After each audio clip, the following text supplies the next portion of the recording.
At Easter Seals Arc, we are building a culture of personal and team accountability. The foundation for this culture of accountability is called the Oz Principle. Yes, the Oz Principle comes from the movie The Wizard of Oz. If you think about that movie, it is really the story of four characters' journey to personal accountability. In the movie, each of the characters has a goal. They have something they want to achieve for themselves. The problem is that throughout most of the movie, they are expecting that someone else is going to give that to them. In the end, what each character realizes is that they always had the ability to achieve their own goal. The Oz Principle teaches us that each and every one of us has the ability to achieve the results that are expected of us.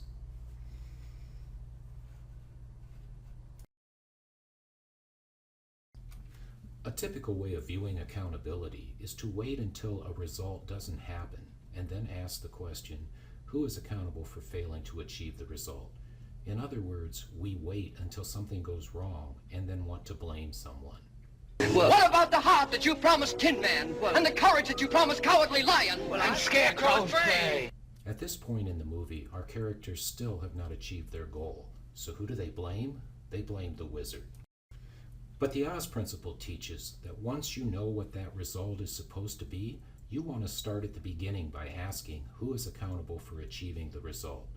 Establishing this upfront accountability ensures that that result is more likely to occur. The success of any culture or any organization begins with the experiences that everyone who comes into contact with that organization has.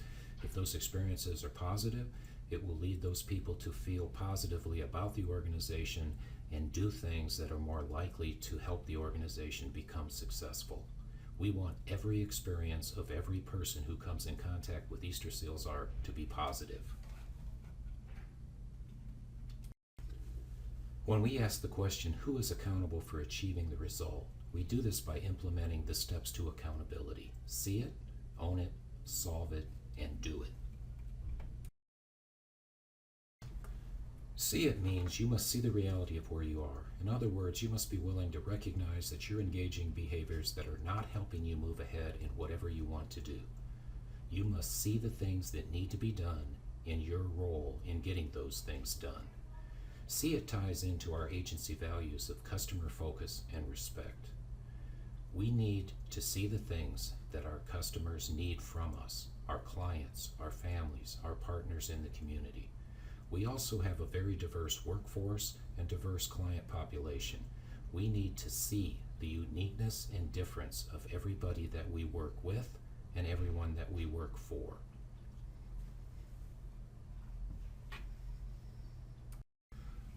Own it means you must accept full ownership of all past and present behavior that has contributed to current circumstances. We all have a part to play in why we are where we are. We must find the heart to tell both sides of the story. It's one thing to recognize that something needs to be done. It's another thing to want to do something about it.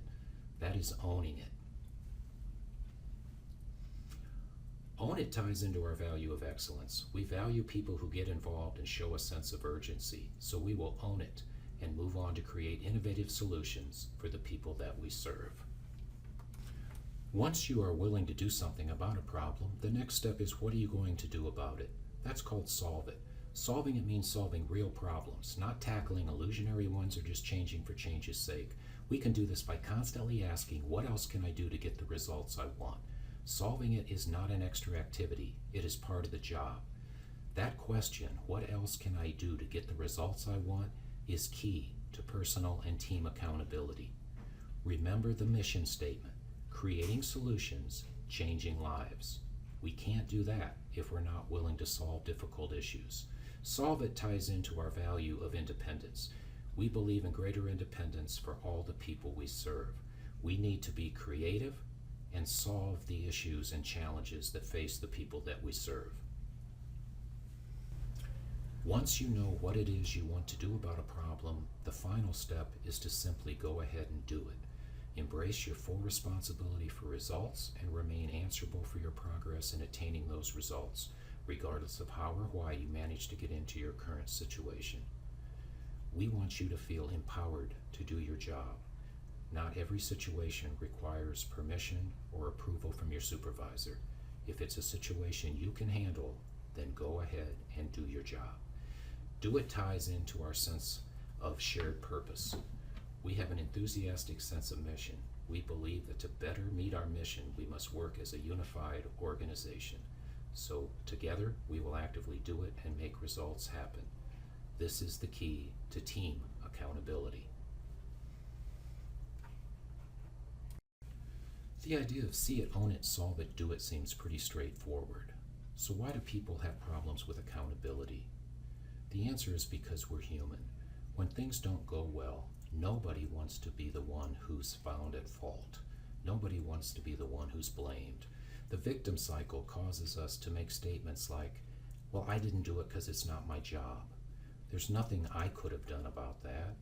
Somebody should have told me and I would have done something. Maybe it's not that bad. Let's wait and see what happens. Just tell me what you want me to do and I'll do it. If it had been up to me, I would have done it differently in the first place. The problem with the victim cycle is it causes us to waste a lot of time and energy trying to figure out who else should be blamed for the problem. Or a lot of time is taken making up stories and excuses for why we shouldn't be the one who's blamed. Maybe we take the role of the victim and claim to be the scapegoat. Everybody blames us for everything. Or maybe we just develop a very negative attitude. The problem with the victim cycle is it creates a lot of negativity in the workplace. So if you detect any of these signs in yourself, your team, or your organization, act immediately to help yourself or someone else recognize those excuses for what they are, impediments to accountability and results.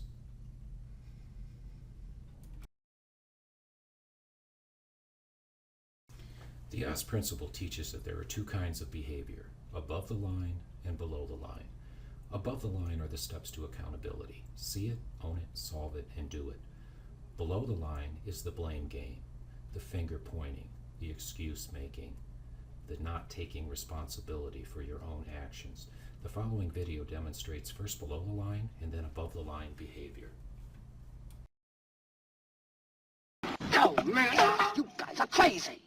Look, when we was in a Bocaz country, we was assaulted by them tigers. You know what I mean by assaulted, huh? Well, I mean assaulted. Why don't you knock it off with them negative waves?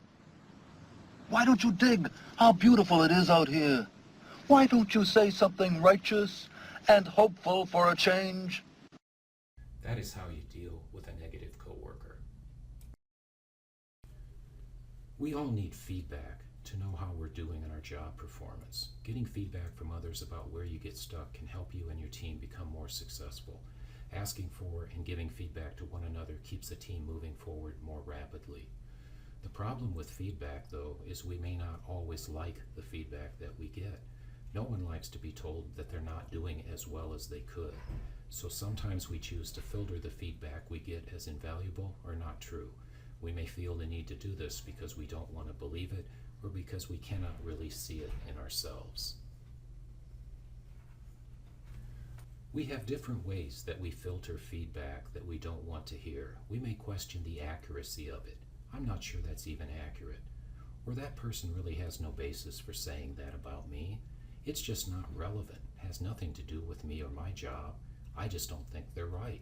That person doesn't know what they're talking about.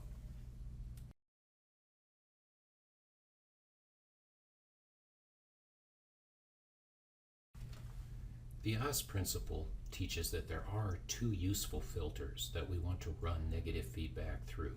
If you hear something negative about yourself, your program, or Easter Seals Ark, you want to ask yourself, is that a belief that I want that person to have? If not, then what can I do to change that person's belief? The other filter that we want to run negative feedback through is the question, is that person's belief going to get in the way of us getting results? If people have negative opinions about our staff, our services, our organization, will those negative beliefs get in the way of us accomplishing the results that we need to accomplish as an organization? If the answer is yes, then we need to ask ourselves, what can we do to change those people or that person's negative belief about us? In summary, as accountable people working on creative solutions every day. We must see it, own it, solve it, and do it daily in order to be as productive as possible for the people we serve. The following video is a summary of the Oz Principle.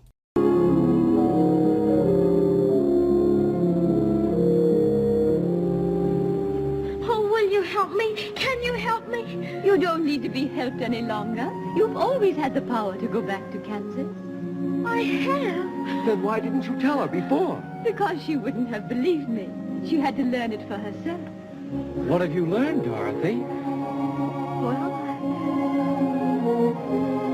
I think that it wasn't enough just to want to see Uncle Henry and Auntie Em. And it's that if I ever go looking for my heart's desire again, I won't look any further than my own backyard. Because if it isn't there, I never really lost it to begin with. Is that right? that's all it is. But that's so easy. I should have thought of it for you. I should have felt it in my heart. No, she had to find it out for herself. Now those magic slippers will take you home in 2 seconds. Oh. The following video features Roger Connors, one of the co-authors of the Oz Principle. I'm Roger Connors, one of the authors of the Oz Principle. Central to the message of the Oz Principle are the steps to accountability. A clear line separates accountable and non-accountable behavior and thinking. Above the line are the steps to accountability, to see it, own it, solve it, and do it. Below that line are the all too familiar blame game or victim cycle. The steps to accountability lead to what we call above-the-line actions and thinking. The blame game, however, results in what we describe as below-the-line actions and thinking. As you might imagine, when individuals consistently engage in these two very different modes of thinking and acting, they create different organizational cultures which perform at strikingly different levels. We have found that people who consistently adhere to the steps to accountability almost always think and act in an accountable manner. By the same token, people who fail to take these steps get stuck in the blame game, feeling victimized by circumstances that seem outside of their control. They fail to move forward in their quest for results. We should point out that it's not wrong to go below the line. We all do it. It's human nature.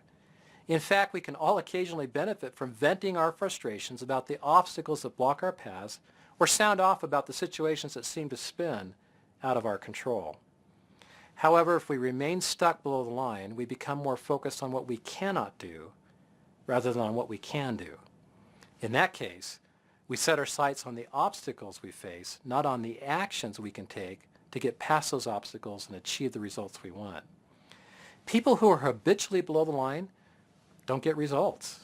Instead, they grow increasingly frustrated and paralyzed. They almost never feel fulfilled by their work, and their organizations, their teams, and their own careers falter. People who live above the line accept the fact that they are and must be part of the solution. They focus on what they can do rather than on what they cannot do to get results.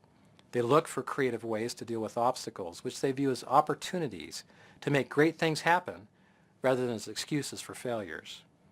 Above the line, people move forward. They get results. They feel satisfied in their work. They, their teams, and their organizations prosper. Simply put, the more time you spend above the line, the greater will be your results. And the more time an organization spends above the line, the greater will be its results.